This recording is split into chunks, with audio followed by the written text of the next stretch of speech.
Bonjour, je suis Mister Emma et vous regardez Archi Urbain. Dans cette émission, j'ai proposé à Marion Alessian, directrice de l'ARO, de nous parler des grands dossiers brûlants de cette rentrée et on commence directement par le Sablon. Alors au Sablon, on assiste à une saga autour d'un projet de démolition rue Lebeau. Tout le monde connaît cet immeuble parce que son point d'orgue, c'est la partie qu'on appelle immeuble l'angle Taschen. D'abord, le premier bâtiment, c'était le bâtiment hôtel téléphonique, c'est le bâtiment Paille. C'est un bâtiment de 1895, un magnifique bâtiment néo-renaissance.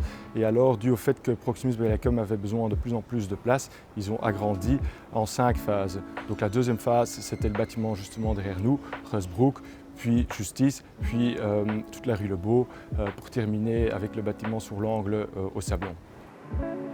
Le projet actuel, c'est donc un projet mixte avec des appartements, du bureau, des magasins, un restaurant, 2 niveaux de parking et un jardin intérieur. C'est un intérieur d'îlot très dense et on va tout démolir à l'intérieur d'îlot pour en créer un jardin de 1200 m². Donc à la base, on démolissait 80% et on maintenait 20% justement le bâtiment Paille. Dû au fait qu'on a eu pas mal de réunions avec les comités du quartier, les riverains, etc., on a commencé à rénover de plus en plus les bâtiments pour arriver à un projet qui est aujourd'hui mix, donc 3 bâtiments 80% rénovés. Le plus grand souci auparavant chez les riverains et les comités de quartier, c'était l'immeuble d'hôtel. Donc c'était une tour d'hôtel de 13 étages. On a décidé, suite à la commission de concertation, l'avis de la commission de concertation de 2022, de la supprimer et rénover le bâtiment. Avant, on démolissait le bâtiment justice, maintenant on le rénove.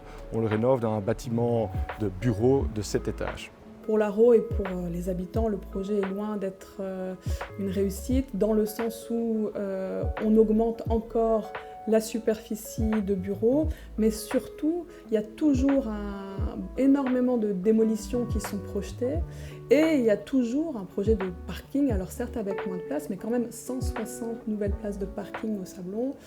Voilà, ça nous semble tout à fait inutile et même contre-productif pour l'espace public qui l'entoure. Outre cet avis sur un projet architectural, l'ARO dénonce principalement le manque d'interaction entre différents projets immobiliers qui ont lieu actuellement dans le quartier et qui, s'ils interagissaient ensemble, donneraient certainement une meilleure qualité au quartier. Le quartier, les associations demandent qu'une institution culturelle, qu'un équipement public prenne place en partie dans le projet Lebeau. Et au lieu de démolir tout le musée juif existant, est-ce qu'il n'aurait pas été plus pertinent de mettre en relation ces institutions, le promoteur, le musée? Est-ce que la région n'avait pas aussi un rôle à jouer en ce sens pour éviter des démolitions inutiles? Mais une objection pour nous, on est toujours ouvert à toute discussion pour des personnes qui veulent venir dans nos bâtiments. On a eu déjà pas mal de visites avec des institutions culturelles, mais ça n'a jamais abouti pour l'instant à quelque chose de concret.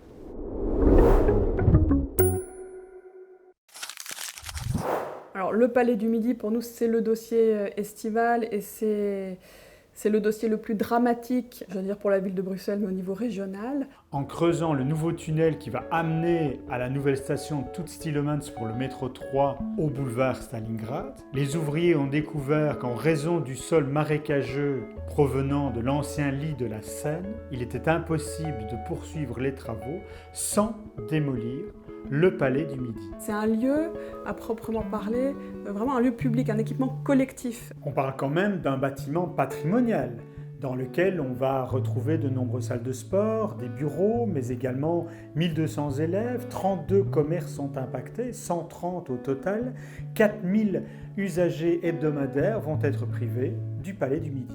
Et on peut être étonné que cette option de la démolition elle ait été validée par le gouvernement au printemps si facilement. Évidemment, ça a dû être une décision difficile, mais en fait, cette décision, elle n'est absolument pas acceptable, elle n'est pas légitime. Donc nous, on travaille à l'ARO et avec d'autres associations. On essaye de montrer qu'il est tout à fait possible de faire autrement pour le nouveau réseau de la STIB. Aujourd'hui, on est vraiment dans une crise par rapport au Palais du Midi et l'urgence, elle est où ? Elle est dans la protection du bâtiment. Donc nous, on a déposé une demande de classement en juillet. juillet. On espère qu'elle est en train d'être lue avec un grand intérêt par l'administration et Urban. On espère surtout que côté cabinet, ils vont aussi prendre conscience de la valeur du bâtiment. Si ça ne suffit pas, on va très bientôt essayer d'inscrire ce bâtiment dans la liste des bâtiments européens en danger, avec un soutien d'Europa Nostra qu'on a déjà contacté.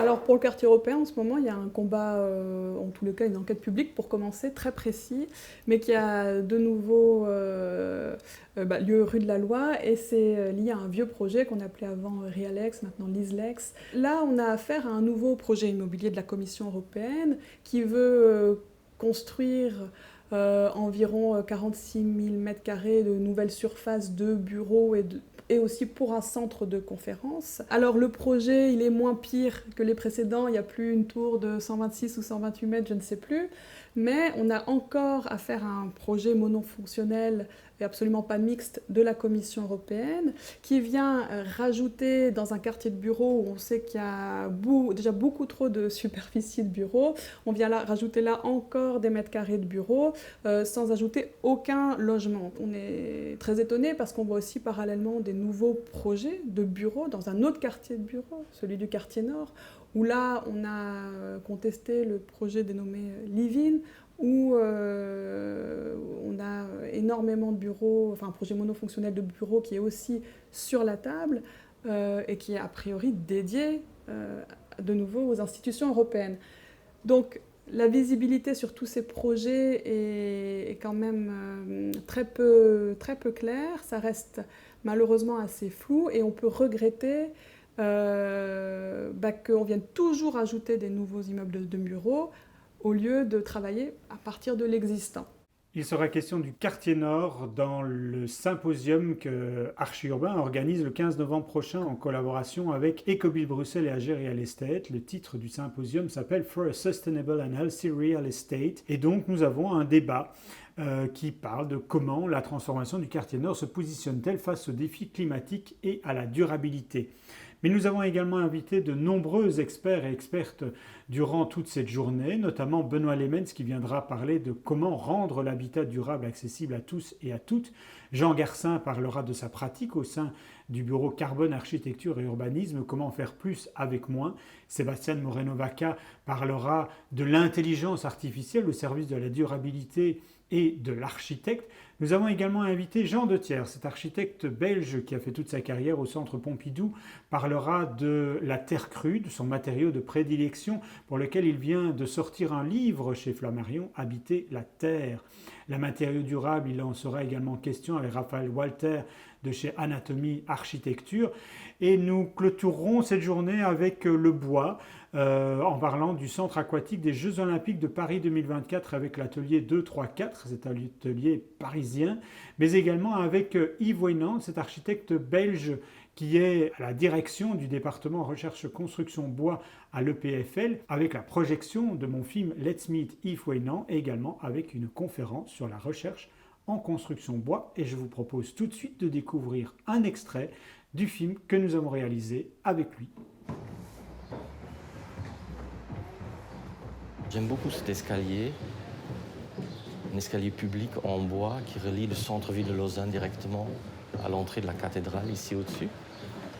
C'est très beau, ça reste ici depuis 400 ans.